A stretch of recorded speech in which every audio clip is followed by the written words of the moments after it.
안녕하세요. 여러분은 혹시 마음속으로 이런 바람을 품어보신 적이 있으신가요? 하늘이시여, 저에게도 복을 내려주십시오. 조상님, 제가 살아가는 이 길을 지켜봐 주십시오. 어려운 일이 있을 때, 마음이 답답할 때 많은 분들이 기도를 올리며 하늘과 조상님께 간절한 마음을 전하곤 하십니다. 그 마음은 너무나도 소중하고 분명히 하늘도 조상님도 그 정성을 외면하지 않으실 겁니다. 하지만 한 가지 꼭 말씀드리고 싶은 것이 있습니다. 기도만으로는 부족할 수 있습니다. 진심은 기본입니다. 하지만 복은 내가 준비된 사람인지 그 복을 머무르게 할 수 있는 그릇을 갖추고 있는지를 함께 살핍니다. 풍수적인 관점에서는 바로 그 준비가 기도 이후의 행동, 마음가짐, 그리고 삶의 습관에서 시작된다고 말합니다. 오늘은 그 말씀을 드리려 합니다. 기도를 하셨다면 이제는 복이 들어오는 습관을 실천할 차례입니다.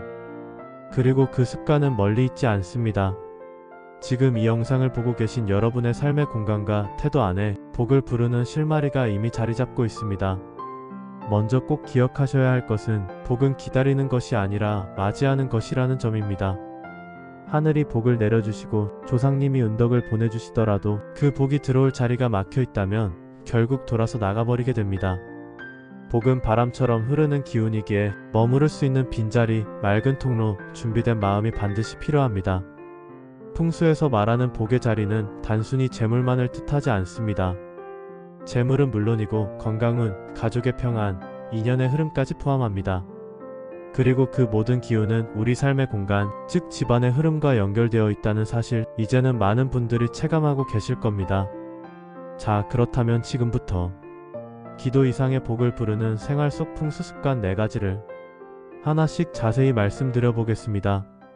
첫 번째 습관, 현관과 주방은 조상님과 하늘이 복을 들여보내는 길입니다.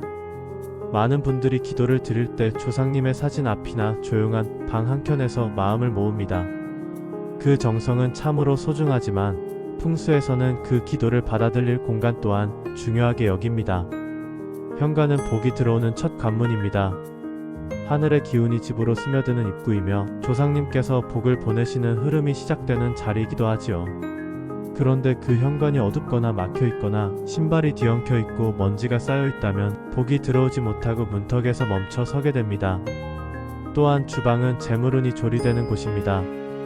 가족의 건강운, 식복, 돈복까지 주방의 흐름과 밀접하게 연결되어 있습니다.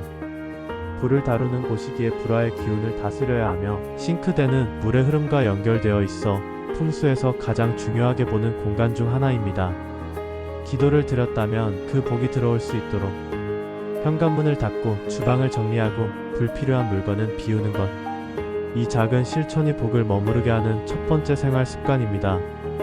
두 번째 습관, 앉는 자리가 곧 당신의 기운을 만듭니다. 기도를 마치고 나면 우리는 다시 일상으로 돌아옵니다. 그 일상에서 내가 가장 자주 앉는 자리, 즉 소파, 식탁, 침대, 책상 등의 자리는 하루 중 가장 많은 기운이 머무는 공간입니다. 풍수적으로 등을 기댈 수 있는 자리는 안정의 기운을 의미하며 앞이 탁 트여있는 자리는 앞날이 열리는 상징입니다. 소파가 허공에 둥둥 떠있듯 배치되어 있거나 침대 머리가 창문을 등지고 있다면 그 기운은 안정되지 않고 흔들리게 됩니다. 돈복이 강한 사람들, 재물운이 살아나는 공간은 대부분 이 앉는 자리, 머무는 자리를 풍수적으로 안정되게 잡고 있습니다. 조상님의 복이 흘러들어와도 앉는 자리가 어수선하면 그 기운이 중심 없이 퍼지다가 사라지기 쉽습니다.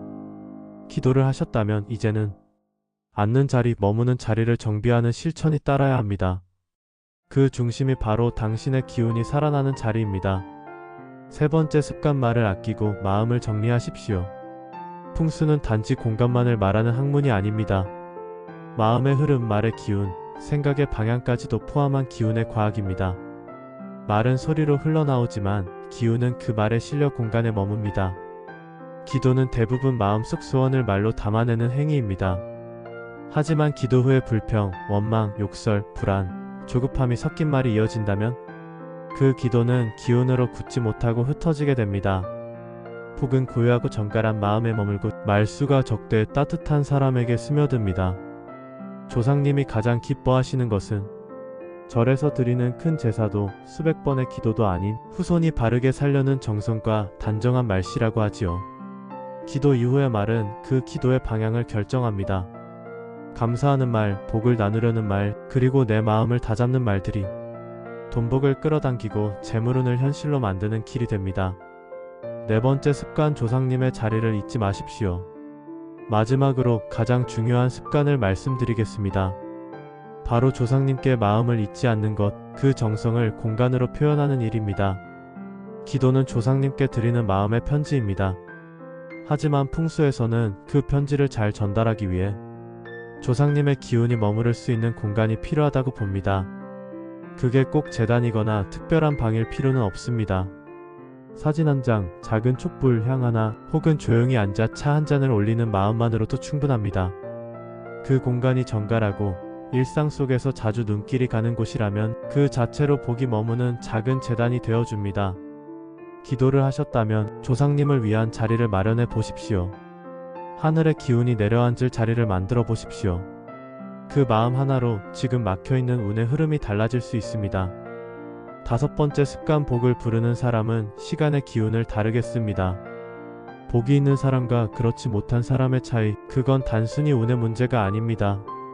그 사람의 시간을 다루는 방식, 즉 언제 무엇을 하며 살아가는지 그 시간 속에 깃든 기운의 흐름이 복의 유입 여부를 결정짓기도 합니다. 풍수에서는 시간 역시 기운을 담는 그릇이라고 봅니다. 단순히 시계 바늘이 도는 개념이 아니라 하늘의 흐름, 조상님의 뜻, 삶의 균형이 담겨있는 에너지의 틀입니다. 복을 부르는 사람은 이 시간을 결코 흘려보내지 않습니다. 특히 하루 중 아침과 저녁 이 두 시간대를 어떻게 보내느냐에 따라 재물운, 건강운, 가족운의 흐름이 크게 달라지게 됩니다. 다섯 번째 습관, 복을 부르는 사람은 시간의 기운을 다르게 씁니다. 복이 있는 사람과 그렇지 못한 사람의 차이, 그건 단순히 운의 문제가 아닙니다. 그 사람의 시간을 다루는 방식, 즉 언제 무엇을 하며 살아가는지 그 시간 속에 깃든 기운의 흐름이 복의 유입 여부를 결정짓기도 합니다. 풍수에서는 시간 역시 기운을 담는 그릇이라고 봅니다. 단순히 시계 바늘이 도는 개념이 아니라 하늘의 흐름, 조상님의 뜻, 삶의 균형이 담겨있는 에너지의 틀입니다. 복을 부르는 사람은 이 시간을 결코 흘려보내지 않습니다. 특히 하루 중 아침과 저녁 이 두 시간대를 어떻게 보내느냐에 따라 재물운, 건강운, 가족운의 흐름이 크게 달라지게 됩니다. 잠들기 전 불필요한 걱정을 머릿속에서 내려놓고 감사한 일을 떠올리고 하루를 정갈하게 마무리하는 이 시간은 마치 기운을 씻는 정화의 의식과도 같습니다. 조명 하나를 끄는 일, 물을 정리하는 일, 침대를 정돈하는 일, 이 모든 게 하늘의 기운이 안정을 찾는 자리를 만드는 행위입니다. 그래서 저녁이 어지러운 사람은 복이 오래 머무르지 못하고 저녁이 정갈한 사람은 그 기운이 고요히 쌓여 복으로 바뀌게 되는 것입니다.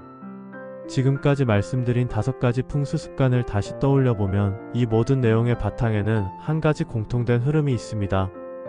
그것은 바로 복은 준비된 사람에게 머문다는 진리입니다.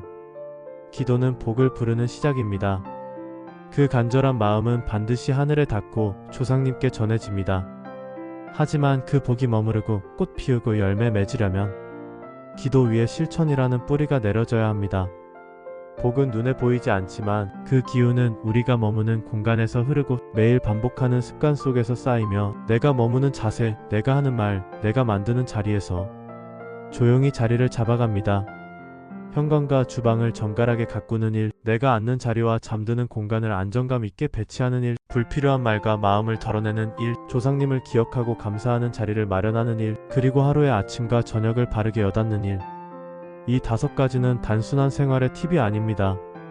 그건 복이 들어오고 머무르고 커지는 흐름을 만드는 삶의 방식입니다.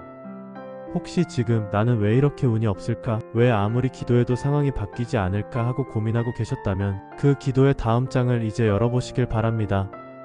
하늘은 이미 복을 내리고 계셨을지도 모릅니다.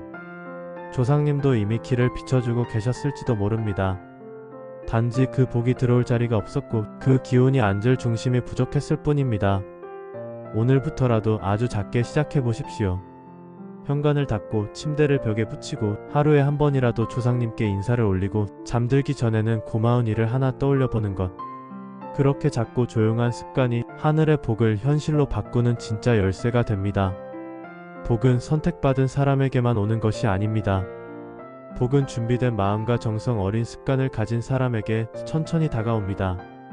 그리고 그 복은 단지 돈을 벌게 해주는 것이 아니라 건강을 지켜주고 가족을 평안하게 하며 인생 후반을 든든하게 채워주는 진짜 기운으로 작용합니다. 오늘 이 영상을 보신 것도 하나의 기운일 수 있습니다.